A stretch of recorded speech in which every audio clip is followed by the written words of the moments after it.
Hi hello welcome to our channel. నేను మీ సిరి. ఈరోజు మనం చెప్పుకోబోయే కథ రాక్షసుడు పార్ట్ 10. కథలోకి వెళ్ళే ముందు లైక్ చేయడం మర్చిపోకండి ఫ్రెండ్స్. నాకు కూడా హాస్పిటల్లో బోర్ కొడుతుంది, వెళ్దాం పదా అంటూ ముందుకు నడిచాను. నేను ఆర్డర్ వేయడంతో తను తప్పక నాతో పాటు నడిచింది. కార్ బయటికి తీసుకొచ్చాను. సార్ ప్లీజ్ నేను ఇంటికి వెళ్ళిపోతాను అని అంది సాక్షి ఆవేశంగా. ఒక్క చూపు చూశాను తన వైపు. సాక్షి కథనం. అమ్మో! ఆ చూపులకి ఒక్కొక్కసారి అదిరిపడ్డాను నేను. తనకెందుకని అంత కోపం వచ్చింది? ఎవరైనా డ్రాప్ చేయమంటే కోప్పడతారు కానీ, అవసరం లేదన్నా కూడా కోప్పడే వ్యక్తిని ఇతన్నే చూస్తున్నాను నేను. సార్ ప్లీజ్ నా కోసం మీరంత దూరం రావడం నాకిష్టం లేదు. అందులోనూ మేడం గారి దగ్గర ఉండాలి కదా మీరు అన్నాను నేను నెమ్మదిగా. అమ్మీ దగ్గర నేనుంటుంది నా తృప్తి కోసం మాత్రమే. నేను లోపలికి వెళ్ళడానికి వీలు కూడా లేదు అని చెప్పాడు ఆదిల్. నేనిక తలాడించాను. మేమిద్దరం కారులో కూర్చున్నాం. ఇంకా ఆ ముఖాన్ని చిరాగ్గానే పెట్టుకుని ఉన్నాడు. అలా ఉండకపోతే కాస్త నవ్వొచ్చు కదా అని మనసులో అనుకున్నాను. బుద్ధిగా కూర్చున్నాను. అడ్రస్ చెప్పు. కార్ స్టార్ట్ చేశాడు. నేను అడ్రస్ చెప్పాను. నా వంక ఆశ్చర్యంగా చూశాడు. నీ పేరేంటి మరోసారి అడిగాడు. ఆ నోరు తెరుచుకుని చూశాను. ఒక్కింత అయోమయంగా కూడా చూశాను. అవును నీ పేరేంటి మళ్ళీ అడిగాడు. సాక్షి అని చెప్తే అంతే విచిత్రంగా చూశాడు. ఏమైంది సార్, రోజు పిలుస్తూనే ఉంటారు కదా, నా పేరు మర్చిపోయారా? నాకే తెలియకుండా అలికినట్టు మాట్లాడాను. అదేం లేదు, ఏదో గుర్తుకొచ్చింది. నీలాంటి పేరేదో. అతను చెప్పిన సమాధానం నాకేమాత్రం అర్థం కాలేదు. అసలేం చెప్పాలనుకుంటున్నాడు అతను? ఇక అతన్ని అడిగే ధైర్యం లేక సైలెంట్గా ఉన్నాను నేను. ఎందుకో కాస్త దూరం వెళ్ళిన తర్వాత ఇటువైపేనా మీ ఇల్లు అని మళ్ళీ అడిగాడు. అవును సార్, ఏమైంది అని అడిగాను నేను. ఎందుకో తెలీదు, అతని ముఖంలో ఆశ్చర్యం నాకు స్పష్టంగా కనిపిస్తోంది. ఆ తేనె కళ్ళు ఏదో చెప్పడానికి చూస్తున్నట్టు ఆగిపోతున్నట్టున్నాయి. ఇంకాస్త ముందుకు వెళ్ళి మీ ఇల్లెక్కడా అని అడిగాడు. ఆపండి, కారు ఆపండి, ఇక్కడే ఆపండి, ఇక్కడి నుంచి నేను నడుచుకుంటూ వెళ్ళిపోతాను అనగానే కారు ఆపి ఎందుకన్నట్టు నా వైపు చూశాడు. మాదొక మామూలు ఏరియా సార్. మీ కార్లు రావడం చూశారంటే ఇక అంతే సంగతి. అందుకే నా జాగ్రత్త నాది. చుట్టుపక్కల వాళ్ళు 4 రకాలుగా మాట్లాడకముందే మనం జాగ్రత్తగా ఉండడం మంచిది కదా సార్ అన్నాను నేను. ఇంతకీ మీ ఇల్లు ఈ ఏరియాలోనే ఉందా అని అన్నాడు అదోలా చూస్తూ నన్నే. అవును సార్, అదిగో ఆ 4గో ఇల్లు ఉంది కదా, ఆ చిన్న ఇల్లే మాది అని దూరంగా చేయి పెట్టి చూపించాను. ఓకే అన్నాడు. థ్యాంక్ యూ సార్, బాయ్ అన్నాను. ఆ తేనె కళ్ళు ఎందుకో మెస్మరైజ్ అయిపోయినట్లు మెరుస్తున్నాయి. అది ఎందుకో నాకు అర్థం కాలేదు. నేను కారు దిగాను. మరొకసారి వెళ్తాను అన్నట్టు చూసి ముందుకు నడిచాను. వెళ్ళే వరకు 2, 3 సార్లు వెనక్కి తిరిగి చూశాను అతని వైపు. ఆ కారు అక్కడే అలాగే ఉంది. భుజాలు కదిలించి ఇంట్లోకి వెళ్ళిపోయాను. మరో 2 నిమిషాల తర్వాత గోడ చాటు తొంగి చూశాను. అప్పటికి కారు అక్కడి నుంచి వెళ్ళిపోయింది. ఏమైంది ఇతనికి? ఎందుకున్నట్టుండి సంతోషపడిపోయాడు? నాకు అర్థం కాలేదు అతని వాలకం. భుజాలు కదిలించి లోపలికి నడిచాను. ఇంట్లోకి వెళ్ళగానే సోనా అమ్మమ్మ పిలుపుకి ఫ్రెష్ అయి వస్తానమ్మమ్మా, ఇంతకీ మమ్మీ ఎక్కడా అని అడిగాను నేను. మొన్న వచ్చింది కదా మీ మమ్మీ ఫ్రెండ్ ఒక ఆంటీ, ఆవిడకి ఆరోగ్యం బాలేదట, చూసి వస్తానని వెళ్ళింది. వచ్చావని కాల్ చేసి చెప్పు అంటూ చేతిలో ఉన్న పుస్తకం తిరగేస్తోంది అమ్మమ్మ. సరే అన్నట్టు తలాడించి గదిలోకి వెళ్ళి ఫ్రెష్ అయ్యి మమ్మీకి విషయం చెప్పి బెడ్ మీద వాలిపోయాను. అలా ఆలోచిస్తూ ఉండగానే ఆదిల్ ముఖం నా కళ్ళ ముందు మెదిలింది. అమ్మీ అని మాట్లాడడం నాకు గుర్తొచ్చింది. అంటే వాళ్ళు హిందువులు కాదా?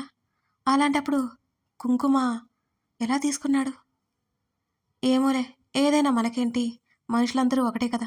అలా ఆలోచిస్తూ పడుకున్నాను. అలా కళ్ళు మూసుకోగానే ఆ తేనె కళ్ళు మాత్రం నాకు కనబడుతున్నాయి. ఉలిక్కిపడి లేచి కూర్చున్నాను. అతనేంటి ఇంతగా గుర్తొస్తున్నాడు నాకు? అర్థం కాలేదు అసలు. ఈ మధ్య ఆఫీస్లో లేడు కదా, ఇవాళ చూడడం వల్లనేమో నాకు నేను సర్ది చెప్పుకొని అమ్మమ్మ దగ్గరికి వచ్చాను. జరిగింది మొత్తం అమ్మమ్మకి చెప్పాను. వాళ్ళ అమ్మగారి యోగక్షేమాలు అడిగింది అమ్మమ్మ. వాళ్ళ నాన్నగారి గురించి అడిగితే నాకు ఆ విషయాలేమీ తెలియదని చెప్పాను అమ్మమ్మతో. సోనా, ఆ అబ్బాయిని ఇంట్లోకి పిలవలేదా అని అమ్మమ్మ అడిగింది. అంటే అమ్మమ్మ మనకేదైనా ప్రాబ్లమ్ అవుతుందేమోనని పిలవలేదు. చుట్టుపక్కల వాళ్ళు ఏదో ఒకటి అనుకుంటారు కదా! చిన్నప్పటి నుంచి ఇలాంటివి ఎన్ని చూడలేదు, ఎన్ని వినలేదు అంటూ దిగులుగా అమ్మమ్మ ఒడిలో తలపెట్టుకొని పడుకున్నాను నేను. నిజానికి నాకే బాధగా ఉంది తన్నింటికి పిలవనందుకు. సోనా, నేనొకటి చెప్తాను వింటావా? ఆ అబ్బాయి నీకోసం ఇంటి వరకు వచ్చి డ్రాప్ చేశాడంటే నువ్వు ఇంట్లోకి పిలవకపోతే ఎలా? ఎవరో ఏదో అనుకుంటారని అలా అవమానించడం బావుందా? అందులోను మీ బాస్ అంటున్నావు. అసలు నువ్వు మా సోనావేనా? ఎవరో ఏదో అనుకుంటారని అంత పిరికిదానిలా ఎలా బిహేవ్ చేశావు? అంటూ అమ్మమ్మ చివాట్లు పెట్టింది. అరెరే! పెద్ద తప్పు చేశాను. అదే అమ్మమ్మతో చెప్తే నెక్స్ట్ టైమ్ ఇంటికి పిలవమని చెప్పింది. మమ్మీ రావడానికి లేట్ అవుతుందని చెప్పగానే మేమిద్దరం భోజనం చేసేసాం. అమ్మమ్మ మమ్మీ కోసం ఎదురు చూస్తూ అలాగే కూర్చుంది. నాకు నిద్ర వస్తుంటే గదిలోకొచ్చేశాను నేను. చల్లగాలి నా శరీరాన్ని తాకుతోంది. వెచ్చటి చేతులు నా చీర చాటున నడుముని చుట్టేసుకున్నాయి. తన్మయత్వంలో మునిగిపోయి ఉన్నాను నేను. నన్ను వెనక నుంచి హత్తుకొని నా భుజం మీద ముఖం దాచుకొని ఉన్నాడు అతను. నా శరీరం మీద సరికొత్త రాతలు రాస్తూ సరిగమలు పలికిస్తున్నాడు అతను. మెల్లిగా ముందుకు తిప్పుకొని నా ముఖాన్ని చేతుల్లోకి తీసుకున్నాడు. ఏదో వెలుగు అతని రూపాన్ని నాకు కనిపించనీయకుండా చేస్తుంది. అతన్ని చూడ్డానికి శతవిధాలుగా ప్రయత్నం చేస్తున్నాను. అతడు ఏమాత్రం కనిపించడం లేదు నాకు. అతని పెదవులని సున్నితంగా నా పెదవులు తాకాయి. అతని ముద్దులో మునిగిపోయి ఉన్న నేను అతని మెడ చుట్టూ చేతులు వేసి దగ్గరికి లాక్కున్నాను అతన్ని. ముద్దు ముగిసింది. అతడు నవ్వాడేమో. అతని పలవరస తలుక్కుమని మెరిసింది. అతడు వెలుగు నుంచి బయటికి వచ్చాడు. ఆ తేనె కళ్ళు నన్నే చూస్తున్నాయి. నేను సిగ్గుగా చూస్తున్నాను. ఆ తేనె కళ్ళు ఆ ముఖాన్ని చూసి ఒక్కసారిగా అదిరిపడ్డాను. గబుక్కున నిద్రలేచాను. ఇది కలా? ఏంటింత విచిత్రంగా వచ్చింది? నా కలలో ఆదిల్ రావడమేంటి? చిచ్చి! నాకు సిగ్గులేదు. నేనిలాంటి కళ్ళ కండవేంటి? నా నుదురు, మెడ మొత్తం తడుముకుంటూ చెమటలు పట్టాయి. ఆ రోజు అతని గురించి ఎక్కువ ఆలోచించాను. అంతేకాకుండా అతనితో ఎక్కువ సమయం గడిపాను. అందుకే ఇలాంటి కల వచ్చింది. ఇది అసలు నిజమవ్వదు. అవును. ఎందుకంటే అతను ఆల్రెడీ ప్రజ్ఞతో రిలేషన్‌లో ఉన్నాడు. అలాంటప్పుడు ఎందుకు జరుగుతుందిలా? నాకతని మీద ఎటువంటి ఫీలింగ్ లేవు. అతనికి కూడా నా మీద ఎటువంటి ఫీలింగ్స్ లేవు. ప్రజ్ఞతతో తను ఎంత క్లోజ్‌గా నాకు తెలుసు. ఇలాంటి కలలు కనడం నాదే తప్పు. టైం చూశాను. ఉదయం 4 గంటలయింది. కష్టంగా నిద్రపోవడానికి ప్రయత్నం చేశాను. నిద్ర రాలేదు సరికదా! కళ్ళు మూసుకుంటే అతని రూపం, అతని కళ్ళు తెగ గుర్తుకొస్తున్నాయి. రేపు నేను హాస్పిటల్‌కి వెళ్ళాను. ఖచ్చితంగా వెళ్ళను అని నిర్ణయించుకున్నాను. మమ్మీ చాలా బాధగా ఉంది. మా ఇంటికి వచ్చిన ఆంటీకి బాలేదని తెలిసింది నాకు. మమ్మీతో కాసేపు మాట్లాడాను. తను కాలేజీకి రెడీ అయిపోయింది. నేను ఆఫీస్‌కి రెడీ అయిపోయాను. చిన్నపిల్లలు కాబట్టి అమ్మమ్మ ముందే స్కూల్‌కెళ్ళిపోయింది. నన్ను ఎప్పట్లా బస్ స్టాండ్ దగ్గర డ్రాప్ చేసి మమ్మీ కూడా కాలేజీకి వెళ్ళిపోయింది. ఎలాగో బాస్ రాడు కదా అని ఆరాంగా ఆఫీస్‌కి వెళ్ళాను నేను. బాస్ రాడని వెళ్ళలేదు కానీ లేట్ అయిపోయింది కదా! ఎలాగూ ఆయన గారు ఉండరని నిశ్చింత. అప్పటికే స్టాఫ్ అంతా బుద్ధిగా వర్క్ చేసుకుంటున్నారు. అబ్బబ్బా! బాస్ లేకపోయినా ఎంత చక్కగా పనిచేసుకుంటున్నారో వీళ్ళు అని అనుకున్నాను మనసులో. నేను మా ఫ్లోర్‌కొచ్చేశాను. లిఫ్ట్ నుంచి కాస్త ముందుకు నడుస్తుంటే దూరంగా బాల్కనీలో ప్రజ్ఞ, ఆదిల్ కనిపించారు. నా అడుగులు అక్కడే ఆగిపోయాయి.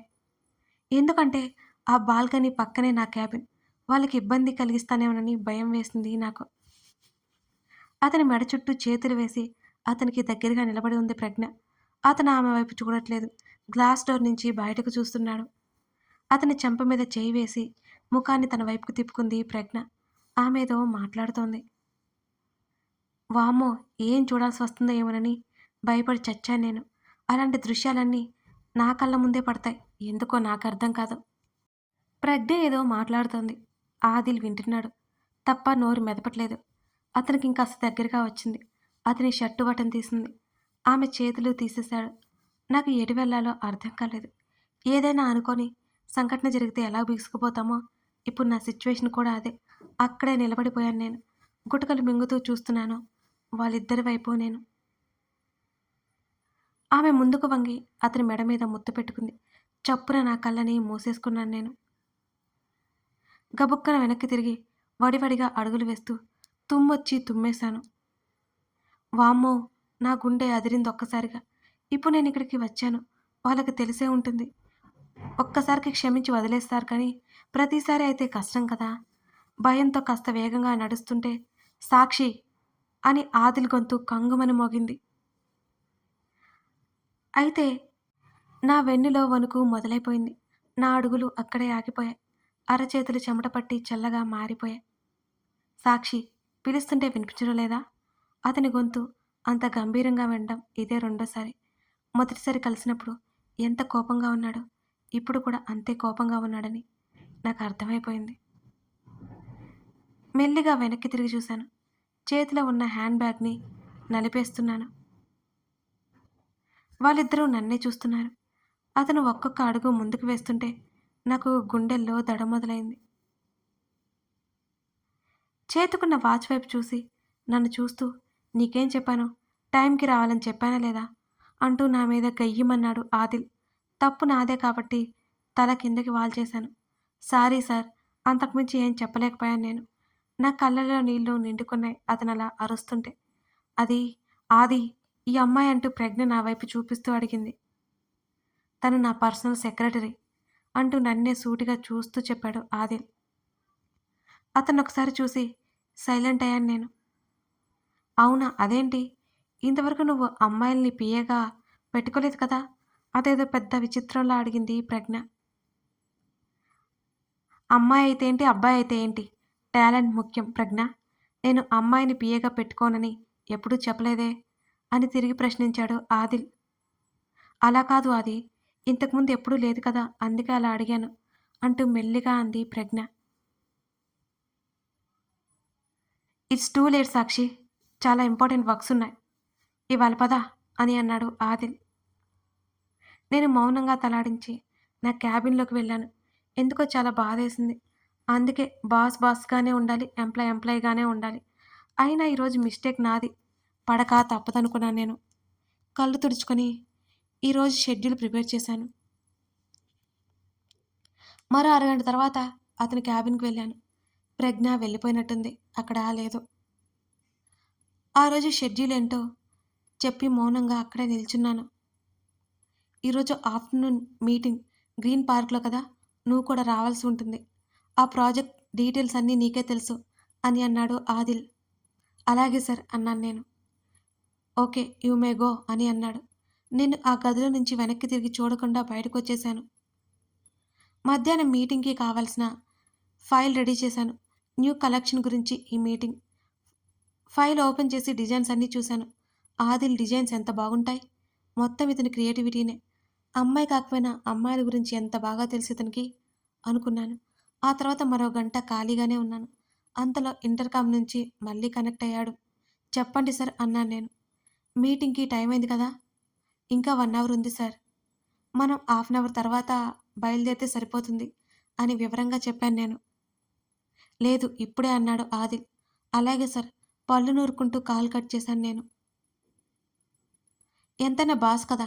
ఆయన గారు చెప్పింది మనం చేయాలి కదా! అందులోనే కాల్ కట్ చేసిన విషయం గుర్తొచ్చి తల పట్టుకున్నాను నేను. నేనేంటి ఇలా బిహేవ్ చేస్తున్నాను? మళ్ళీ కాల్ చేశాను. అనుకోకుండా కాల్ కట్ అయింది సార్ అన్నాను నేను కాస్త కంగారుగా. ఓకే. ఇక మాట్లాడకుండా ఈసారి అతను కాల్ కట్ చేశాడు. నా బ్యాగు, లంచ్ బాక్స్ తీసుకొని బయటకొచ్చాను నేను. అతను బయటకొచ్చాడు. మేము ఇంటి దగ్గరికి వెళ్తుండగానే కార్తీక్ వచ్చాడు. నన్ను పలకరించి ఆది మమ్మీ అర్జెంట్‌గా రమ్మంది. ఇంటికి వెళ్తున్నాను. ఏదైనా ఇంపార్టెంట్ అయితే కాల్ చేయి అని అన్నాడు కార్తీక్. ఏమైందిరా అంతా ఓకేనా? ఏదో పెళ్లి చూపుల గొడవ అంతే. ఎక్కువ కంగారు పడకు. కార్తీక్ చిన్నగా నవ్వుతూ చెప్పాడు. ఓహ్! Very good. కార్తీక్ భుజం తట్టాడు ఆదిల్. గుడ్ ఏంటి గుడ్డు? ఆ అమ్మాయికి మనం నచ్చినప్పుడు చూద్దాంలే అని అన్నాడు కార్తీక్. అదేంట్రా అలా అంటావు? నువ్వెవరికైనా నచ్చకుండా ఉంటావా? అని అన్నాడు ఆదిల్. చూడాలి. ఆ అమ్మాయికి నచ్చుతానో లేదో అని చెప్పి నా వైపుకు తిరిగి ఇంతకీ అడగడం మర్చిపోయాను. ఇద్దరు ఎక్కడికి బయలుదేరారు? అని అడిగాడు కార్తీక్. నేను వివరాలు క్లియర్‌గా చెప్పాను. కార్తీక్ సరే అని చెప్పి వెళ్ళిపోయాడు. మేము కిందకి వెళ్ళాం. డ్రైవర్ కాకుండా ఆదిల్ డ్రైవింగ్ సీట్‌లో కూర్చున్నాడు. నాకు క్షణకాలం ఏం చేయాలో అర్థం కాలేదు. ఇప్పుడు నేను ఎక్కడ కూర్చోవాలి? అతని పక్కన కూర్చునే స్థాయి మనది కాదు మరి. నిన్న కూడా అతని పక్కనే కూర్చున్నావు కదా అని నా ఇన్నర్ వాగింది. ఒక్కటి మొట్టింది. కథ కొనసాగుతోంది. సాక్షి తన ఫీలింగ్స్‌ని తనే కష్టంగా ఆపేస్తోంది. మరోవైపు ఆదిల్ సంగతి ఏంటో మరి. చూద్దాం ముందు ముందు. నచ్చితే లైక్ చేయండి. Thank you.